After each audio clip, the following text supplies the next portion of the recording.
In a world wrought with devastation, two unite into one to form a superior combination. One white, one black.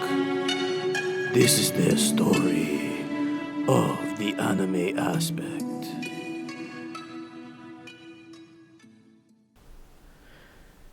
Everybody, thank you. Welcome back to the anime aspect. I am Matt Swagger, and of course, with me, Brave Dave. Yo, sup? And this is going to be episode 6. Talking that anime shit was good. Damn straight. Another week, another talking about anime. And this is our episode about Bakemono no Ko. In English, The Boy and the Beast. And I don't know how many people have seen it. And it's something that Brave Dave and I said we were going to go ahead and watch and talk about on this episode. And I'm really happy that we did. I thoroughly enjoyed it. It's a film, an anime film. Okay, it's like on a whole nother level of anime, and it was brilliantly I can't even talk. Brilliantly done. And we're gonna just get into it. Yeah, fuck it. Let's do it, man. This was an entertaining movie. Again, I don't want to just consider it an anime or just an animation. This was a fucking, cinematic film. This was great. The level of acting, the action sequences, the storytelling, the performances, everything was just top notch. And it was 2 hours long, but it kind of went by very quickly. It did. It was like, wow. Like at some points, I'm saying, wow, I'm happy that this is still going on, and then you really don't realize that it's been 2 hours, and you just get so wrapped up into the story, into the characters, that you're just not paying attention to what's going on around you, and just time just moves so fluidly. Well, that's what good stories do, right? They suck you into the world, and you kind of just forget about what's going on in your own world almost. So that's true. The movie did its job. And again, this was an entertaining film. I recommend anyone who hasn't seen it to go out and watch it immediately. Yeah. And then come back and listen to this episode so you can hear our thoughts and, shit about it. And hopefully if you didn't see and you're listening to us now, and we, over the course of this episode, convinced you, coaxed you into going seeing it, let us know about that too, and that we know that, hey, we're very persuasive. Yeah. That's good to know. But this movie, it circled around two main characters. Yeah. And so go into the main plot, and then we're gonna start kind of chipping this thing away. All right. So what is this movie, The Boy and the Beast, about? The Boy and the Beast. It's about this young boy named Ren. His mom died. His father out of the picture. He was taken in by family members, became his legal guardians, but he seemed disgruntled and unpleased with them, and he just didn't want to be around them. He said he hates them, he hates everybody, and ultimately he ran away. And you see him running through the streets, and you get this perspective from different security cameras, which is cool. I really appreciate that. It's almost like you were watching Person of Interest or something on TV, and you got that different... Love that show. It's a great show. You get that unique perspective from the security cameras, different angles, seeing things happening from all angles, and very high tech. Yeah. Very high tech society, which is in contrast to the society that he ends up going to. Yeah, it's great. It's a complete 180. Right. So we have him running away. He stops and decides to let all his frustration out in the middle of the town, screaming that he hates everybody because he's seeing kids with their dad on the back, holding hands, eating ice cream. So he's seeing everything that he wants that he can't have. Right, because, he was a loner. This is a kid who's on the streets. He's 9 years old. He had to fend for himself. He had to protect himself. He's got no one. His mom died, like Matt mentioned. His dad is, who the hell knows where he is, Yeah. And this is a kid that doesn't want to get wrapped up in the system. That's true. He's just very alone in this big world. And know? and for being 9, he has a very mature sense about him, but still he's a child. So he's acting on He's a survivor. his instincts Right. of being a youth. What's the one thing that you're gonna do if you don't like something as a kid? You want to run away from it. Right. So even though he's got that sense of maturity about him, he's still a child, and he's gonna act in abrupt ways that really children shouldn't be doing. And so we find him. He's gets in this alley and he sits down and he's crying, and he sees this mouse-like creature. It's like a little white fluffy ball thing. Yeah. And so he's trying to make friends with it, wants to give it something to eat. So immediately they had a connection, and that creature has been with him from that moment on throughout the whole film and throughout his whole existence growing up. Right. And then this is where things get interesting, and we have the other main character. He comes in, and that's Kumotetsu, and he's this beast-like humanoid, looks like a bear, but they stand upright, very much appears like human except for fur and a bear-like face. So he comes across him with his makeshift companion Tatara, which is like a monkey. He has a tail and he appears to be like a humanoid monkey. Right. Yeah, I mean, all these monsters or beasts that we encounter in this film are very humanoid. You know, it's they wear clothes, you know. Yeah, they function just like humans. Right. They have marketplaces and society like people, but like, on a different standard. So we get them to these people they meet, and he's coming across him, seeing him, just sitting there crying, and they were just casually talking about that Kumitetsu needs to find an apprentice, and so on and so forth, because of what's happening in their world. He was sent out on a mission by the Lord, which is the leader of their world, and he has to go find an apprentice, and he's having a hard time doing that. So casually, Tatara says, why don't you ask this kid to be your apprentice? And Kumatetsu's like, yeah, why not? So he goes over to the kid. He's like, hey. And he's like, stamps his foot real loud. Ren doesn't answer, so he does it again. Hey. And he stamps his foot again. And he's like, you want to be my apprentice? It was like, I don't know you, but let me just start talking, and you want to be my apprentice. He has no idea who he is, what he's about, what this apprenticeship is for. He just wants him to be his apprentice because that's what he needs, and whatever he's going to do, he's going to get it done no matter what. And he's asking, where's your mom? Where's your dad? And he's like, go away, leave me alone. Oh, stop being a crybaby. And, it was just a very simple interaction. Yeah. But yet entertaining. Yeah. I mean, again, usually with films, the introduction of characters is a lot more complex. This one's pretty simple, pretty easy. Yeah.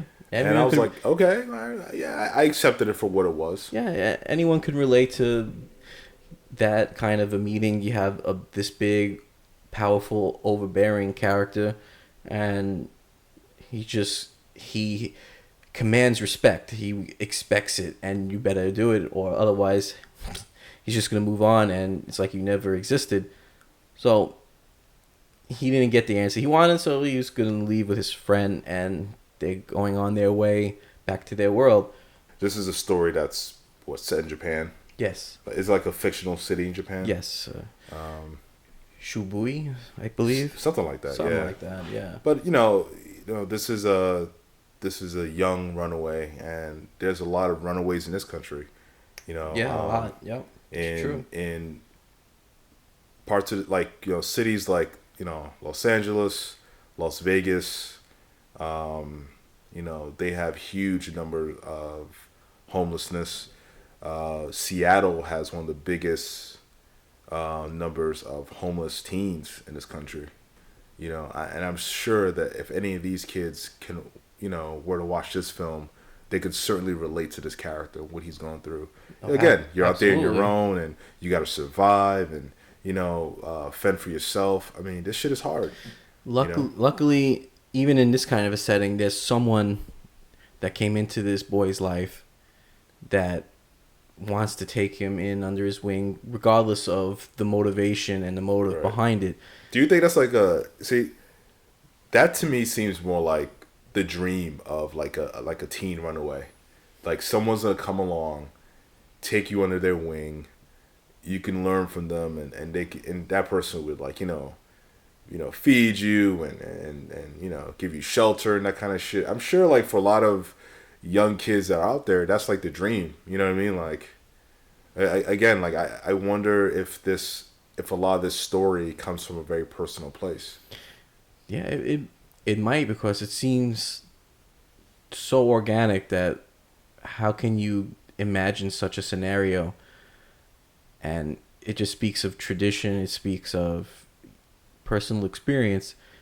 And when Ren follows Kumatetsu back to the beast world, yeah, and he's discovered in the marketplace, and already these wannabe thugs are trying to skin him and sell his hide and want to eat him, and then he's found by the monk that looks like a pig. Yeah, great character. He is.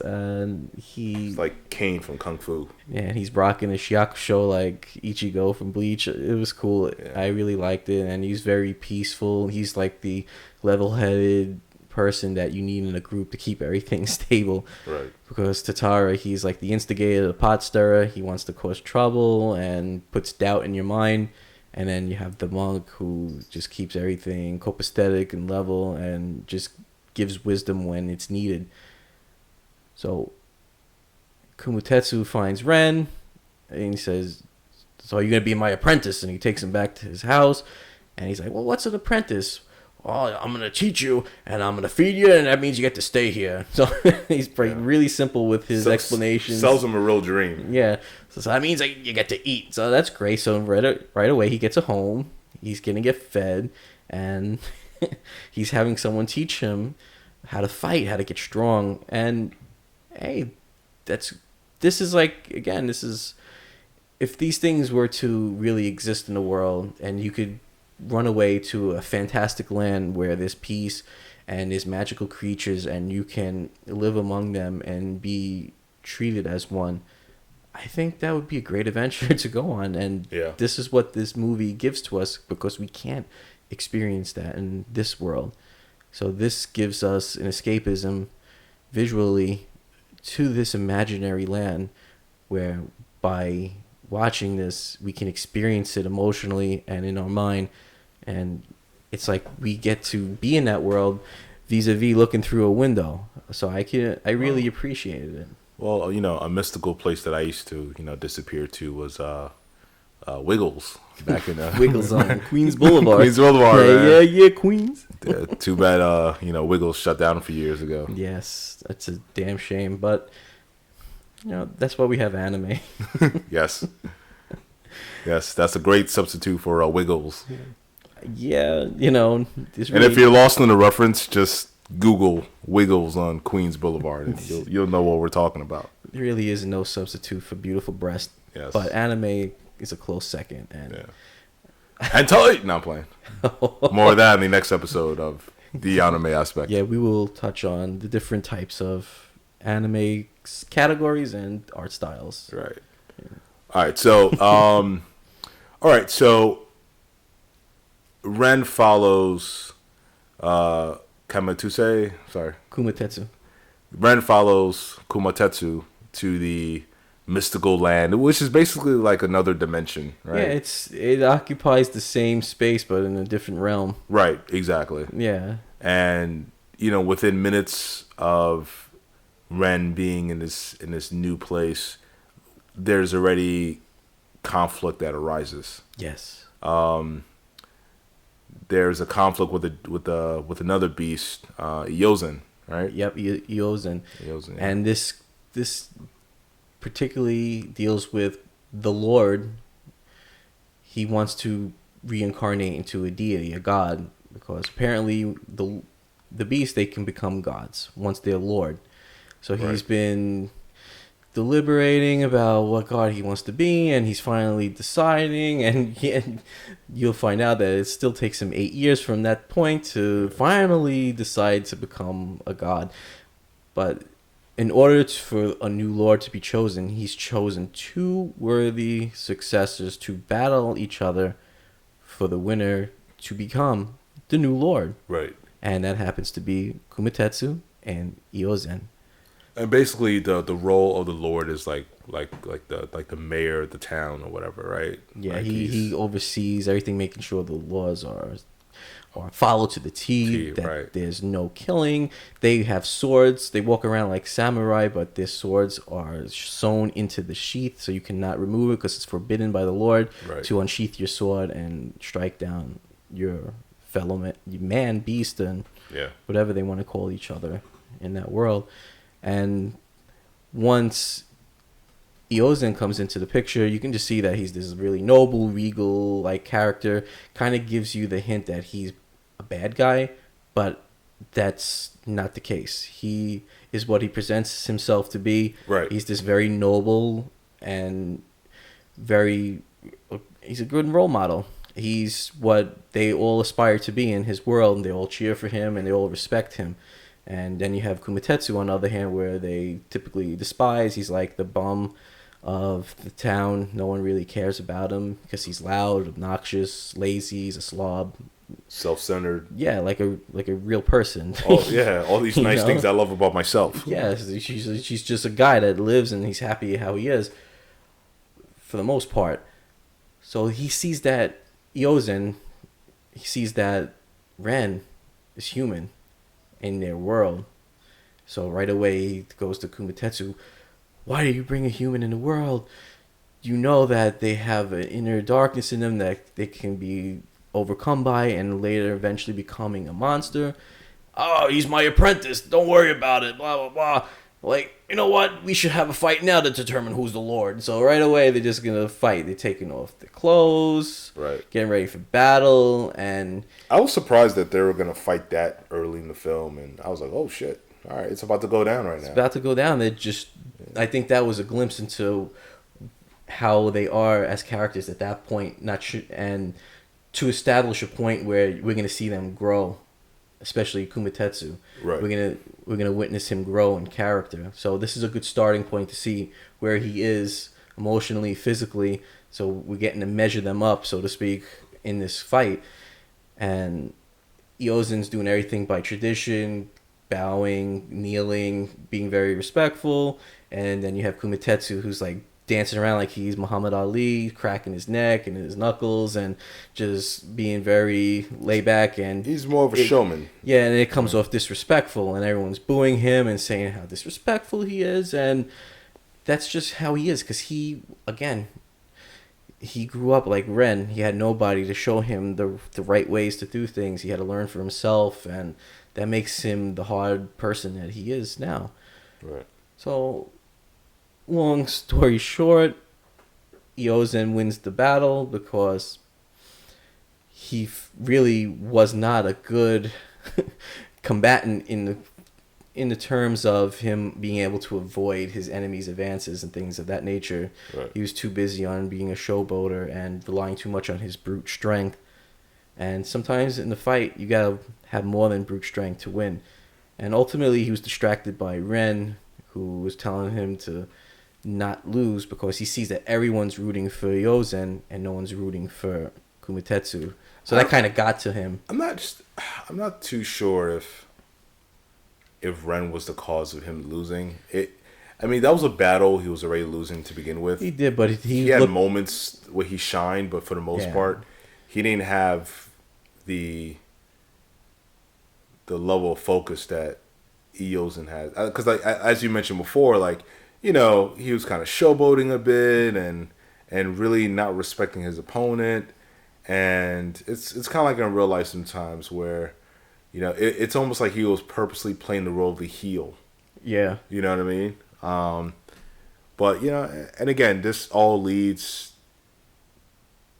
to, I mean, all these, and again, this is like the first 20 minutes of the movie. This was a great way. If you think about this, right? Everything that got set up from the marketplace kind of displayed everyone's characteristics. That's why we start to meet all the characters that we see for the rest of the film, for the most part.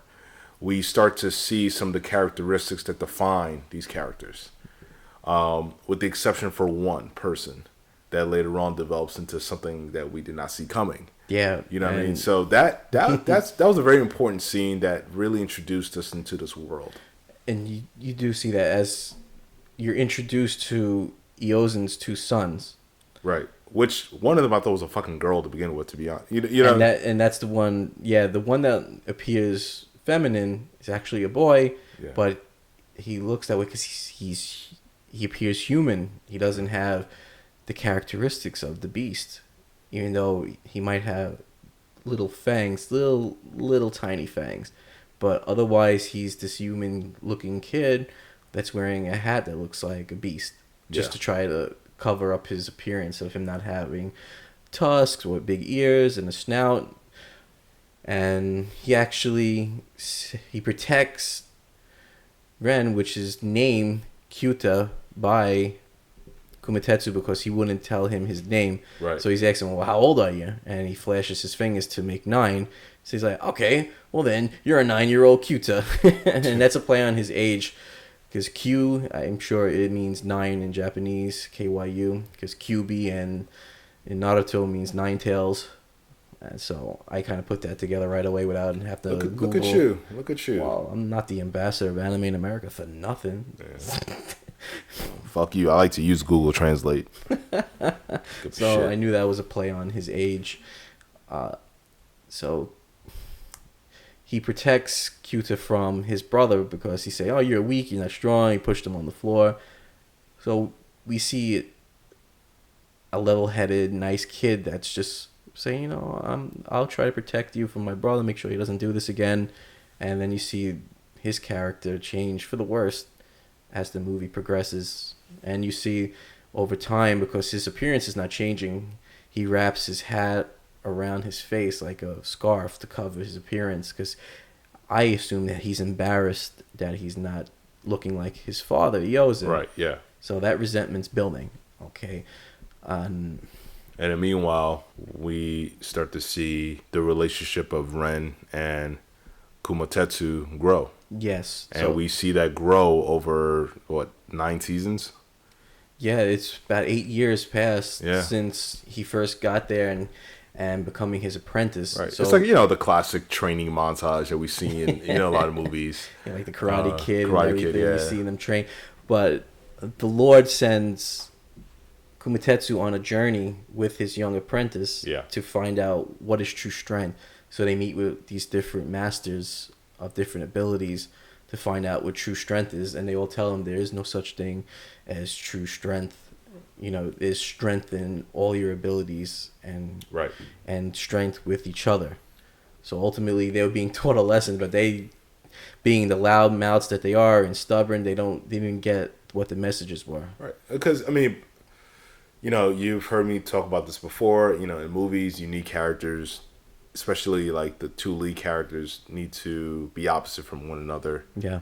Because it's boring if they're the same person. Yeah. Here we have a movie where we have 2 characters who have with pretty much the same personality, except one is a beast, one is a human boy. Yeah.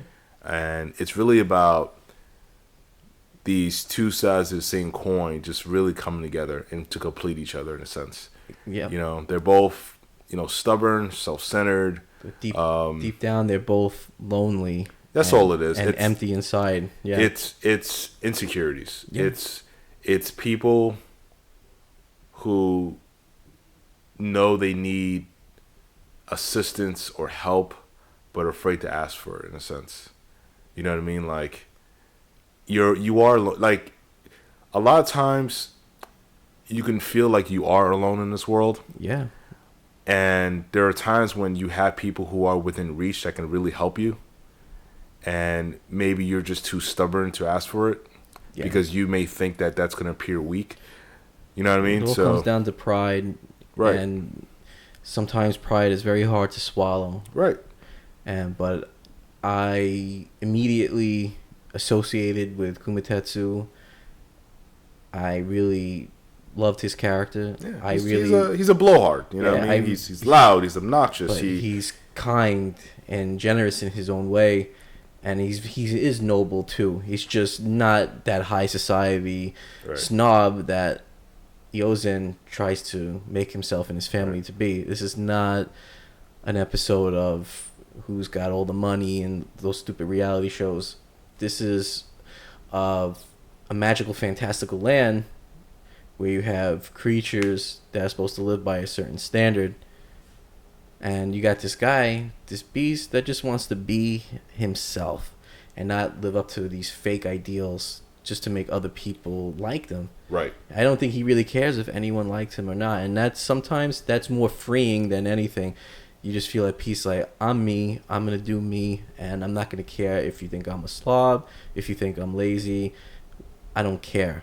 I'm happy in whatever form of happiness I'm in right now.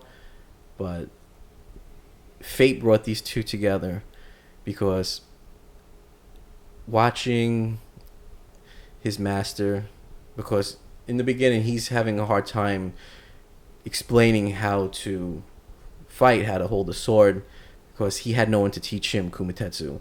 So trying to explain to Kyuta is hard for him, and he's just telling him it's a whoosh and a bang, trying to make the movements with the sword and making the wind blow fiercely and blowing everything around.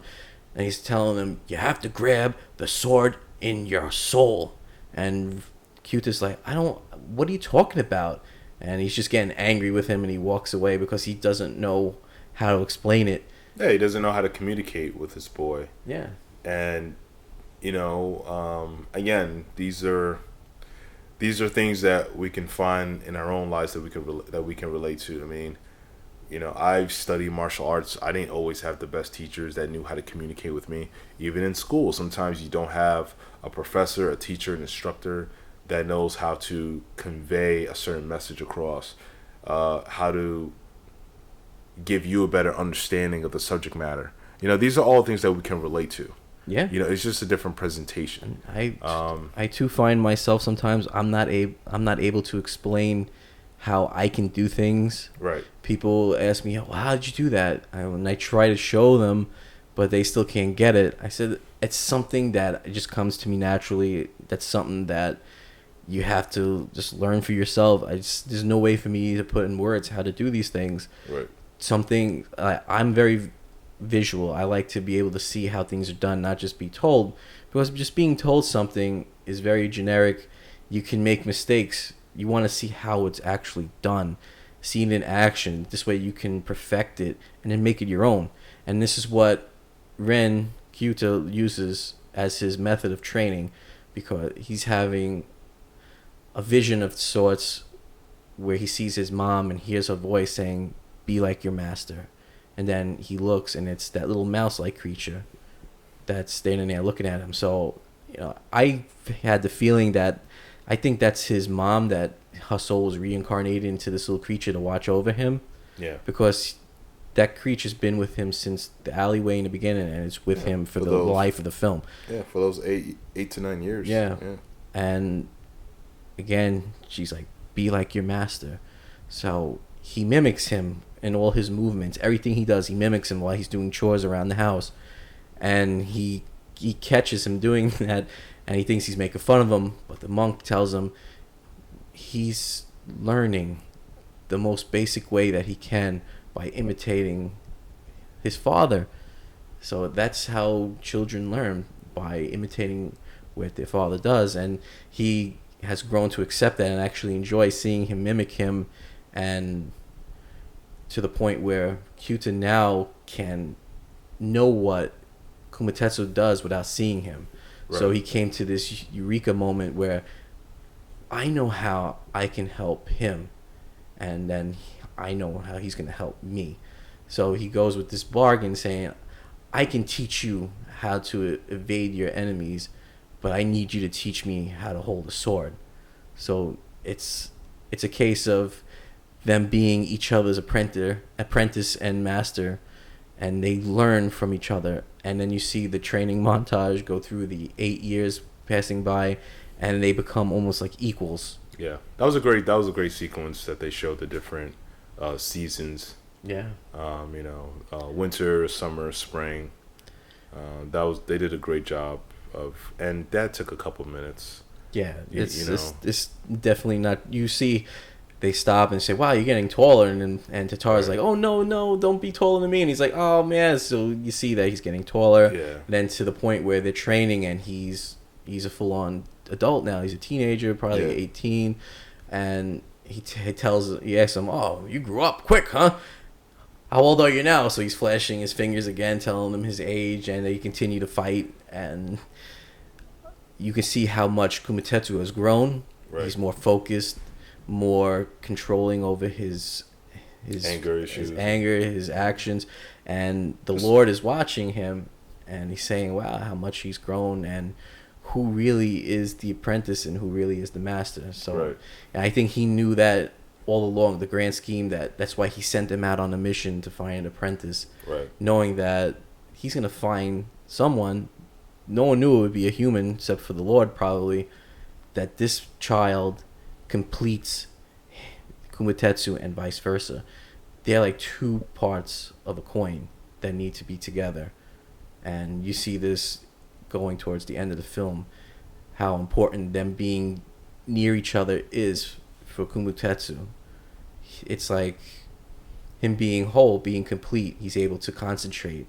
He's more confident, and he can control his abilities with Kyuta around him. So it's really profound, and really respect that relationship, because not many people can have a friendship or a relationship that you get to be really real with each other, raw, angry, and you still have the utmost respect for each other, because not everything's rainbows and butterflies and walks down the yellow brick road. It's real life. You're gonna fight, you're gonna have anger, you're gonna want to get things off your chest, you want to be able to express yourself and not have to filter what you're gonna say because you might hurt someone's feelings. This is what life's about. You have to get it off your chest, get it out in whatever way you can, but you have this relationship that you know this is going to be okay, and this is actually going to help you going forward. So let's shift over to another relationship in this movie that we don't necessarily see much of it, but we know of its existence. And that is the relationship of Iozan and his son, Yeah. Ichiro Ichiro Hiku. Hiku. Now, there's a certain turn that we see in this movie. There's an interaction that Ren has with Ichiro Hiku later on in this film. Yeah. And that's when we see the transition of that character. He punches Ren in the gut. Yes. Kind of like surprising me, because, in the beginning of this film, you assume that Ichiriko's brother is going to be the bad one. The bad one, right? Yeah, and they flipped that. He became, as soon as he saw that Ren became strong, he won his respect, and that they were friends from that moment on. And yeah, that's how the old samurai times were. You got respect by showing your skill, how strong you are. Right. It's just not by, hey, how you doing? Nice to meet you. No, you had to show your strength, your ability, because that's what you were measured by in those times. Because you got to prove yourself, basically. Yeah, the Bushido was very honorable, and you had to abide by the Bushido. Now, it starts to unravel that Ichiriko is going to be the villain of this movie. And it all starts to kind of make sense. You find out that Ichiriko is a human. Yep. Was found in an alley as a baby. Yeah, by Iozan. He adopted him. Right. Now, kept it secret, which is a kind of a contradiction on what he did in the beginning of the movie to Kumatetsu, saying that, well, how can you bring a human in here? Don't you know that they're going to destroy us all? They have a monster inside them, and he's just talking about from first-hand experience. Yeah. But no one knew why. And I think the reason why Ichiriko becomes a villain is basically because Iozan is not honest with him. Yeah, because everything is let's try to conceal the truth from this kid, and in contrast, Kumatetsu and Ren, they're always honest with each other. Yeah, brutally. It comes down. Kids are very observant, very smart when it comes to seeing things. he notices that he's not growing a snout like his dad. Right. He's like, Dad, when am I going to grow a snout like you? Don't worry, you will, son. When am I going to get fangs like you, Dad? Don't worry, you will, son. Dad, I don't know what I am. And his father's like, just know that you are my son. You are the son of Yozen. So with every denial, more resentment grew and grew. And that's when you see he wrapped his face because he don't want to be seen, because he knows he's not one of the beasts, but he doesn't know what he is. So when you don't know where you belong in your world, you fall into despair, and he let that void inside him eat him up, and to the point where, yeah, he took Kyuta, punched him. Well, first he used his power to have maybe bark of a tree or a rock scratch him in his face to distract him so he could punch him, because he knows how talented that Kyuta became. Right. And he was just telling him to stop being a distraction to my father, and just really set the tone of, I'm the bad guy now, and watch out for me, especially because your master is going to be fighting my father, and you better not interfere with this because he's going to be the next lord. And that's that. Yeah, again, I didn't see any of this shit coming. I was really surprised, and I liked it. I like when I could be surprised in a film. Again, this movie does follow formula, but the journey that the characters go through is very interesting, and I love that twist of the plot. I was, this movie was just very engaging. It was. It takes you on an emotional roller coaster, and you become immediately emotionally invested with Kumatetsu, with Ren, and their world, and you want to see more of their world. And before the final battle, Ren finds his way back to the human world, and he meets this girl, Kaede, in a library, and he saves her from a couple of bullies.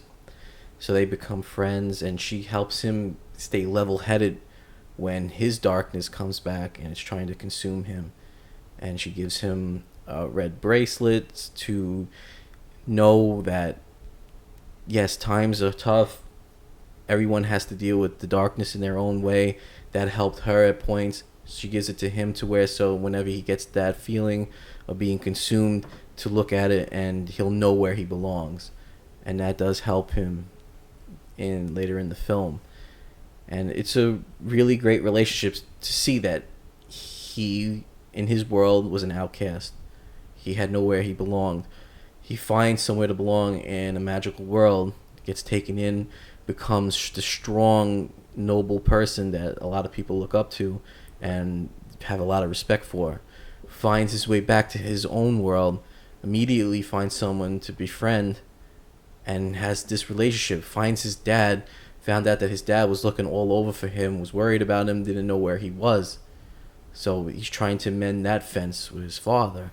He's going through a lot. Yeah, so there's a lot of things going on for this one character in this 2-hour film. So it's like, if this was a series, this would be stretched on for 50 episodes for all the growth and all the time that went by in this film.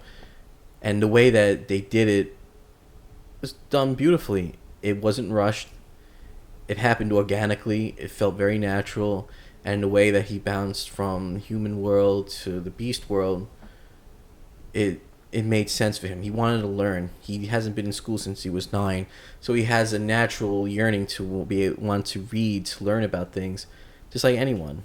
Anyone doesn't want to not know anything. You want to be able to read. You want to be able to write. You want to be able to express yourself. And what better way to do that by writing and reading and being able to do whatever you need to do as a human. And Kaede, she helps him with that. And because of his dedication and his persistence from training with Kumatetsu, that translates over to his learning, and he's able to learn quickly and become smarter and smarter. And she made a joke that soon he'll be doing her homework. That's how smart and talented he's become in his studies. Right. So he's growing mentally, he's growing physically, and he's being able to belong in his own world. I think that's the whole point, to make two people complete, make them into one, and have a sense of belonging in your world. I think that's what it all comes down to. And it couldn't have been done any better. Great execution by the filmmakers. Yeah, it had an old classic feel to it, but it wasn't. It had beautiful sequences, very detailed. The characters were drawn in a way that just suited their personality. And I watched the English dub by Funimation, and Funimation does an excellent job of whatever they do. It was very professional and top-notch. And I'm probably going to watch it again in Japanese with the subtitles because I appreciate it more hearing the original dialect and the language. And I'll probably pick up more things with it in its original dialect. So I probably will do that because just seeing it once is not enough. I think I have to revisit it and really appreciate it more the second time. Absolutely. I mean, this movie plays like one of the classic Disney films. Yeah.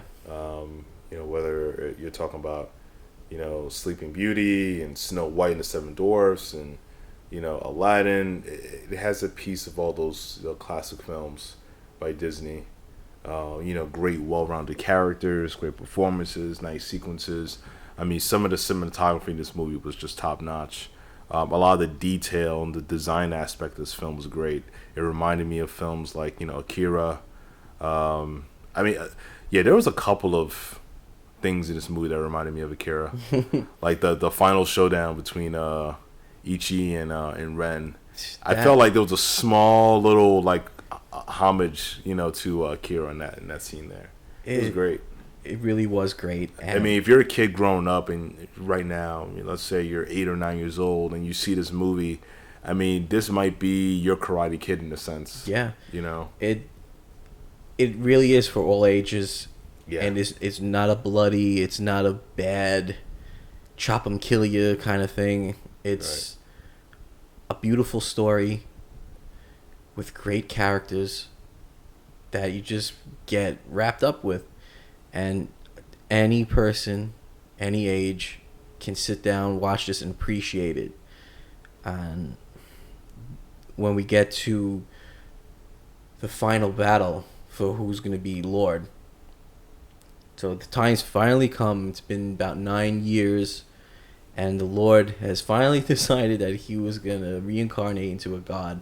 And what was the god that he finally decided on, Brave Dave? He wants to be the god of decisiveness. I just thought that was just fucking clever as fuck. Indeed. I just love the irony in that whole thing. The guy that takes 9 years to decide about what guy to become is the god of decisiveness. That's fucking great. That was genius. It is. A lot of, I can't say enough nice things about some of the supporting characters in this movie. They were great. Just entertaining. Yeah, they all served their purpose. The Lord was one of the coolest characters on the low. He's great. I would have loved to have seen more of him in there, but it really wasn't about him. He was just a piece to the puzzle. Right. Yeah. And so the day's come. He's decided the match is about to begin. He wants to be the god of decisiveness. So here comes the match. Who's going to be the next Lord? We got Kumatetsu versus Iozen. And it's much what you thought. Right away, Kumatetsu wants to go full-blown and waste his strength and energy by becoming like this more beast form, kind of like a bear bull in a way. And he's just trying to over-muscle him. Yeah. And it's not going to work. Iozen is a guy that's trained very well. He has a lot of confidence in his ability, and he wasn't having any of that. And there's a point where we thought Kumatetsu was going to lose, and he was laid out, basically almost unconscious. The judge is given the count. It was almost up to 10. So Kyoto, he has to go and scream, "What's wrong with you? What are you doing? You want him to win?" So right away, Kumatetsu's like, "What are you doing here? Like, you're in the middle of the most important match of your life, and you want to start arguing already with your apprentice." Yeah. But that's the relationship they have. But that's what gave him motivation. That's right. That's what lit the fire under his ass. He got up right away, and his confidence immediately came back. His fighting style changed because his other half came back to complete him, and he won that. That was a great match. fight. Well, before that scene, you remember when Ren kind of became all rebellious and left the village and everything like that. Yeah, that's because the darkness came back. Right. When he visited his human No. Before that, when he first left, because he wanted to be more part of the human world. Yeah, because the void was there again. Right. All right. Yeah. So no, the point I was going to make was, you remember all the other potential apprentices that wanted to And study he didn't with like any of them. Kumatetsu because they were just willing. They just gave in. They didn't put up a fight. They were trying too hard to be what they thought that he would want them to be, and he wants someone that's like him. Right. He wants someone that he can argue with. Exactly. He don't want a yes man. Yeah. He's like, oh, go away, all of you, no good. Yeah. But the reason why that he ran away is because when he went back to the human world, that darkness that came out of him when he screamed he hated everybody, that came out of him and it hid like in a window of a building, and that stayed there for like 8 years. Yeah. Until he came back and he seen it, and then it went back into him. So that's what made him lash out at his dad, made him lash out at Kumatetsu, and then he had to have Kaede slap him and bring him back. And it brought him full circle. But after the final battle, with the force of Kumatetsu's strength, when he was sword fighting Yozen, he shattered Yozen's sword sheath, and then the sword flew violently back and almost impaled the Lord in his head. Right. And I kind of got the picture. Okay, so now there's an unsheathed sword in this world. Shit just got real. Shit is gonna hit the fan. I knew something was gonna go down. So you see Ichiro Hiko getting more and more irate with Kyuta, and when Kumatetsu won, it's like, this is too easy. And you kind of get, when something happens so easily and the outcome that you think is going to happen really happens, you know there's going to be a twist. Well, yeah, because I looked at the time. There was still like another 35 minutes left for the film. I was like, okay, something else is going to happen here. Yeah, because you won, you became the Lord, and no one thought that you would be, because you're this uncultured, no-class type of person, and now you're their leader. You're the one that's going to be a god one day. And he's celebrating with his apprentice, and then you hear a sword impale him. And it was Ichiro Hiku using his ability of telekinesis to drive Yozen's sword into him. And he's telling his dad, look, father, my powers of telekinesis and your sword, we can be so powerful. And look, just one more stretch and I can kill him. And he just shoves the blade further into him. Right. And you think that was the end. Kumatetsu's kneeling on the ground. And then Kyuta just lets his rage out, and you see his void open up, and he's consumed, and he sends the sword flying back at Ichiro Hiko. But the little mouse creature jumps on his head and gets by his eyes to like distract him, and that makes him look down at his wrist, and he sees that red bracelet that Kaede gave to him. Right. So which puts him at ease. Yeah, he immediately snapped out of it, right as the blade was just about at Ichiro Hiko's face. So talk about intensity. So at that point, the darkness consumes Ichiro Hiku. He disappears, I assume, to the human world. Right. So right away, Kyuta's going. He's leaving, and he's being asked not to leave by the monk and by Tatara. They say, how are you going to leave your master? He's at death's bed. You can't do this. And he's just standing there looking at him. And the monk was getting irate with him. He said, I'm not just a peaceful guy. And he's giving him a lecture. And Kyuta's just standing there looking at him with that determined face. And he just changes his expression. He said, you're still going to go, aren't you? And he shakes his head and bows. And And he sets off to go into the real world for that final battle between Ichiro Hiku and himself. Right. And Kumatetsu, in his state, still wants to help his apprentice. And he gets up out of bed and he's using his, I believe, his sword as a means, as a crutch to walk around because he's badly injured. And he's telling everybody that there's a way that he can help, that the Lord knows what he's talking about. So he said, why don't you explain it to them? And the Lord's getting into it that he wants to reincarnate. He wants the Lord to give him the chance to reincarnate. And everybody's saying, no, how dare he ask the Lord of that? And they're not realizing that Kumatetsu is the Lord now. Yeah. And they're like, but Tataru's like, Kumatetsu is the Lord. Like, man just won this battle. Just the fact that he got stabbed doesn't take that title away from him. Well, it's not that. I think so much occurred that it kind of went over everyone's head. Even I forgot that. I mean, and that was only like 10 minutes prior. But that just goes to show you how much disdain and disrespect that they had for him to begin with. That they still can't see him as the Lord. Right. And I felt that was just like, really? And then he came to the realization, well, he is the Lord, so he has that right to go ahead. He's got the power to do it, yeah. He has that right. And the Lord, the previous Lord, or whatever you want to call him, he's like, probably saying, he said, damn it, I knew I should have reincarnated. Now he's stuck as the Lord again, because Kumatetsu is going to reincarnate into this fiery soul blade. Within 10 minutes of being the Lord. You know, he made a decision. Fucking Lord knows how many years. The fucking bunny still couldn't make a decision yet. That was just fucking hilarious. Exactly. He knows that he needed to do something to save Kyuta. He knows that he can help him still. And the way that he can help him is to be his sword in his soul. So as he's fighting in the human world, you see Kumatetsu's reincarnated form shoot down from the sky, and then you have every beast from the beast world standing on the rooftops telling him, Kyuta, pick up the sword. That's Kumatetsu. He reincarnated into that sword. He wants to be able to help you.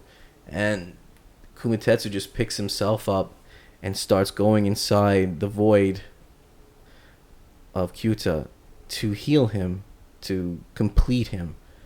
Now these two souls are one. And there's nothing that this kid can't do because he has a God within him, protecting him, looking over him. There's no more emptiness. There's no more darkness. There's just these two guys that once were alone, once were empty inside, are now whole. And you can't get any better symbolism than that moment right there.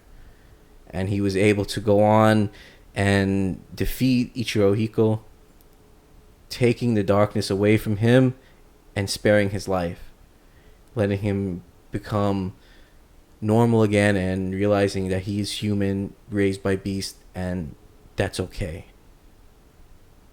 And everyone's celebrating the fact of how Kyuta saved everybody, both worlds, and there was a big celebration, and the story just goes on from there. He's going to be going back to the human world to live. He's mending fences with his dad.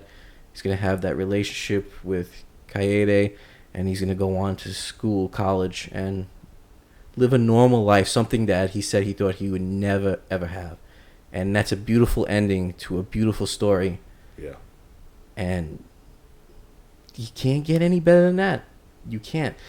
Kumatetsu lives on still. He's not going to be there physically, but he lives on inside him, in his heart and in his soul. Spiritually, he's there. He is there. He's with him to support and guide him, to make sure that he is never alone, no matter where he is. And that is a beautiful thing. Yeah, it's a very powerful message, you know, and that's just classic storytelling. The whole point is to, you know, educate people and to give them life lessons. Like the reason why we watch these characters go through these journeys is for life lessons, so you can relate, so you can have that emotional attachment. I think these guys did all the right things. I mean, this was a top-notch production, and I definitely want to try to watch more movies like this. Definitely, and you know, being like I mentioned, it took you on a roller coaster ride of emotions, and it there's some points that it really got to me emotionally because I really associated with the characters, and especially at that moment where he reincarnates into the blade and he merges with Kyuta and they become one. I think that was the most beautiful thing that I ever seen in an anime, in a film. It really touched me, and I'm really grateful that I did watch this film.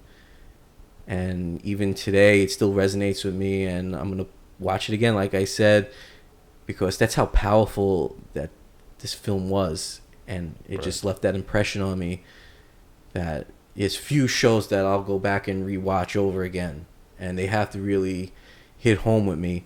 But this hit me on a different level.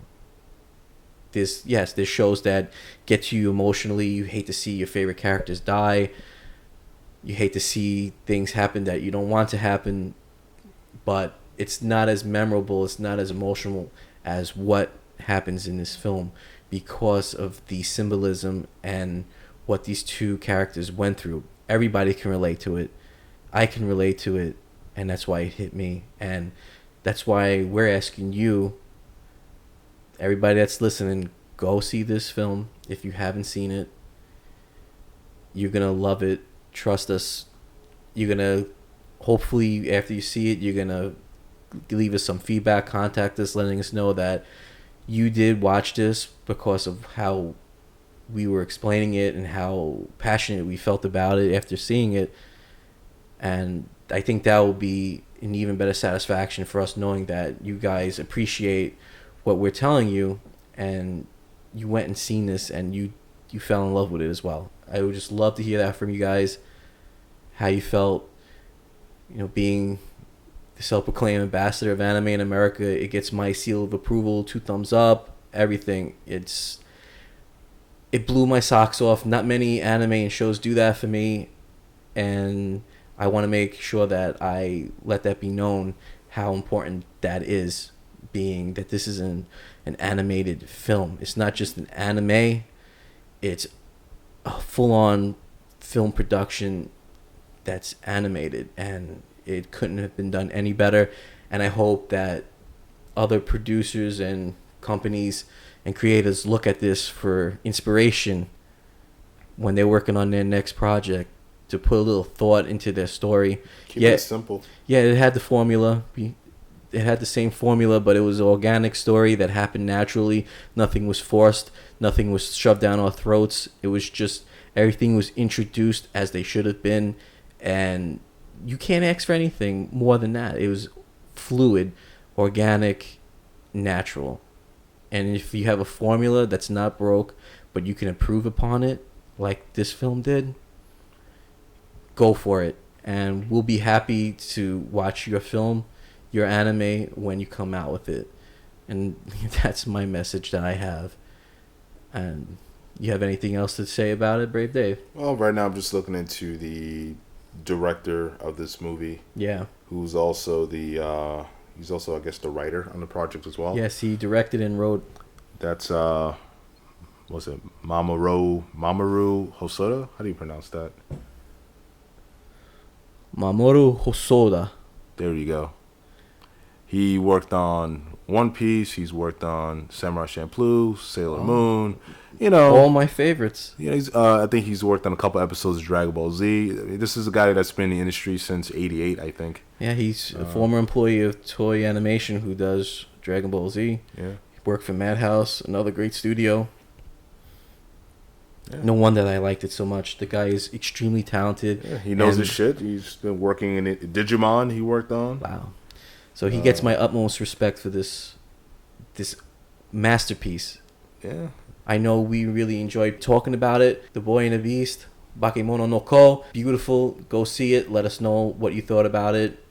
And the next episode, episode 7, we're going to talk about the different categories of anime. Surprising, there's like 5. And there's some other stuff we're going to talk about. Different art styles, different shows, which is similar, which is different. And what stands apart as like the ideal show that's on a whole nother level. We're going to get into that for you in the next episode. And Brave Dave, I'm Matt Swagger. We're going to see you on the next episode of the Anime Aspect. Thank you so much, everybody. Peace.